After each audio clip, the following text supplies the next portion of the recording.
Le docteur Cheikh Kanté, ministre auprès du président de la République en charge du suivi du PSE, avait vu juste quand il prédisait un succès de la table ronde des bailleurs en ce lundi 17 décembre 2018 au siège de la Banque mondiale à Paris. Convaincu par la vision et le succès de la mise en œuvre du plan d'action prioritaire 2014-2018, phase 1 du PSE, qui a valu à notre pays des taux de croissance soutenus à plus de 6%, le ministre chargé du suivi du plan Sénégal émergent se réjouissait avant l'heure de la belle moisson qui attendait le chef de l'État et sa délégation interparisienne. La levée de fonds exceptionnelle et historique que venait de réaliser le Sénégal à travers la contribution des bailleurs est la résultante d'une vision adossée à un référentiel unique de nos politiques publiques. Le Sénégal, à travers une bonne respiration économique, fut couronné de réussite par la levée de 14 milliards de dollars, soit plus de 7 500 milliards de nos francs. Rappelez-vous, nous étions déjà passés ici en 2014 pour présenter le premier plan d'action prioritaire, qui est fondamentalement axé sur une nouvelle pensée économique du président Macky Sall. Rappelez-vous aussi, quand il venait au pouvoir, en son temps, la majeure partie des pays africains, comme le Sénégal, avaient des difficultés à mettre en œuvre leur plan stratégique. Le président est venu avec une nouvelle pensée de rupture, basée sur une réflexion cartésienne d'organisation et de méthode qui a fait naître le plan Sénégal émergent, composé de 3 axes. Premier axe, la transformation structurelle. Deuxième, le capital humain, le développement durable et la protection sociale. Et enfin, troisième, la bonne gouvernance, paix, sécurité, des institutions fortes. Ce que j'appelle un peu la trinité de la compétitivité articulée aux 27 projets phares et aux 17 projets phares. Cela a donné un modèle que j'appelle aussi un modèle économiquement viable, socialement équitable, écologiquement reproductif parce qu'il prend en charge les préoccupations des générations futures, y compris le pétrole et le gaz et l'équité territoriale. C'est cela qui a fait naître un peu les objectifs stratégiques du président articulés sur 10 ans. Il avait promis qu'en 10 ans, qu'il allait multiplier par 1,5 le PIB sénégalais. Il avait promis qu'en 10 ans, qu'il allait multiplier le produit par tête d'habitant par 1,5. Il avait promis de multiplier par 2,5 les exportations. Il avait promis 600 000 emplois en 10 ans. Il avait promis 27 projets phares. Il avait promis 17 réformes phares. Au bilan, en 5 ans, il a dépassé toutes ses réalisations. Il a atteint la multiplication d'1,5 du PIB, même un peu plus. Parce que je suis contre l'indicateur de PIB, parce qu'il est infirme, comme vous le savez, il ne capte pas toute la richesse nationale. Il a multiplié d'un peu plus, d'1,5 le PIB par tête d'habitant. Il a dépassé ses promesses en matière d'emploi, parce qu'aujourd'hui, en 5 ans, nous sommes à 457 000 emplois comptabilisés par l'ANSD. Et cela compte nos prix du secteur primaire. Quand je parle du secteur primaire, je parle évidemment de l'agriculture, de la pêche et de l'élevage. Et compte nos prix aussi du secteur informel qui est en train de respirer. Pourquoi? Parce que le taux de bancarisation a beaucoup évolué. Nous avions un objectif de 17%, nous avons dépassé les 19,74%. Vous y couplez le taux de pénétration des banques, nous sommes déjà à un niveau de 42,7%.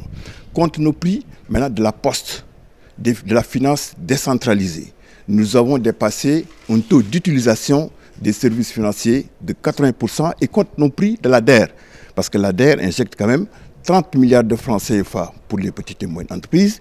Si vous avez suivi l'actualité entre la Société Générale et l'ADPME, ils ont signé il y a un mois un grand programme de 170 milliards de francs CFA articulé sur 5 ans, sans compter les 40 milliards de la finance islamique. À mon avis, le président a dépassé le milieu d'emploi en 5 ans. Les exportations ont doublé. Si vous avez suivi les statistiques aussi, à cause de la création de 198 fermes Natangui, des 5 domaines agricoles émergents. Nous avons atteint une production record en horticulture, 2 432 255, dont 400 000 tonnes d'oignons, 140 000 tonnes de pommes de terre. Ça nous a permis de multiplier par 2 nos exportations. Je peux en dire autant pour le riz, je peux en dire autant pour l'arachide, je peux en dire autant pour l'énergie. Tiens, parlons de l'énergie. Déjà en 2012, nous avions une puissance obsolète installée de 571 MW. Avec des ruptures à n'en plus finir, des coupures à n'en plus finir. Maintenant, c'est un mauvais souvenir. Nous sommes à plus de 1000 MW sur un objectif de 2032 en 2023, avec des orientations claires en matière d'énergie propre, c'est-à-dire énergie solaire plus énergie éolienne. Et même nous avons un grand projet de Samangoulou d'énergie hydraulique. Je peux en dire autant pour l'électrification rurale. Saviez-vous qu'entre 1960 jusqu'à 2012, il n'y avait que 1649 villages électrifiés au Sénégal, sur 15 000 villages. Dans le cadre du premier plan d'action prioritaire, nous avons ajouté 2661 villages. C'est-à-dire, les anciens gouvernements de 1960 à 2012, ils ont électrifié à un rythme de 29 villages par an. Le président Macky Sall en a fait 554 par an. Je peux en dire autant sur les autres secteurs, sur les réformes, les éléments d'attractivité. Je peux en dire autant pour les zones économiques spéciales, je peux en dire autant pour l'alignement de l'enseignement supérieur à la respiration économique, pour la formation professionnelle, entre autres réformes entreprises par le président de la République en 5 ans. Je dis que le bilan est assez satisfaisant. Nous abordons le second plan d'action prioritaire avec beaucoup d'espérance et je prends à témoin, vous les journalistes, j'ai l'espoir que demain, les bailleurs de fonds vont se prononcer favorablement sur le second plan d'action prioritaire qui est un plan réaliste et cohérent. Les perspectives, le président les a déjà déclinées dans son discours historique. Il y en a 5. Il prend en compte la jeunesse. Il prend en compte l'économie sociale et solidaire. Il prend en compte le numérique inclusif. Il prend en compte les questions climatiques et enfin, il prend en compte l'industrialisation qui est la piste la plus favorable pour faire émerger le Sénégal. Du secteur privé, d'abord, il faut comprendre que la première transformation structurelle du Sénégal a été portée voyamment par l'État. Maintenant que nous avons atteint un seuil de croissance viable qui nous hisse vers les standards acceptables pour voguer vers l'émergence. Les standards, c'est quoi?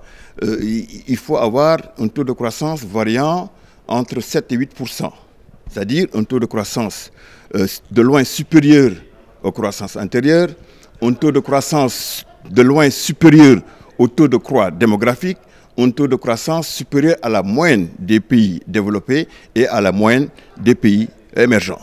Maintenant, il faudrait pouvoir maintenir cette vitesse de croisière.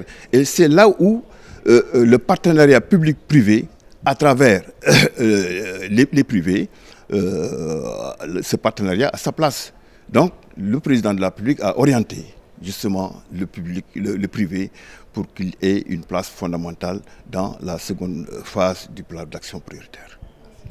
Avez-vous bon espoir de ce qui se passera ici? Mais très bien, j'ai bon espoir. Parce que le Sénégal, avec le président Macky Sall, a géré dans la transparence. Le Sénégal rencontre en temps réel. Le Sénégal est labellisé partout comme un pays où il y a une bonne gouvernance, où la démocratie respire. Le président est en cohérence avec les paradigmes de la mondialisation.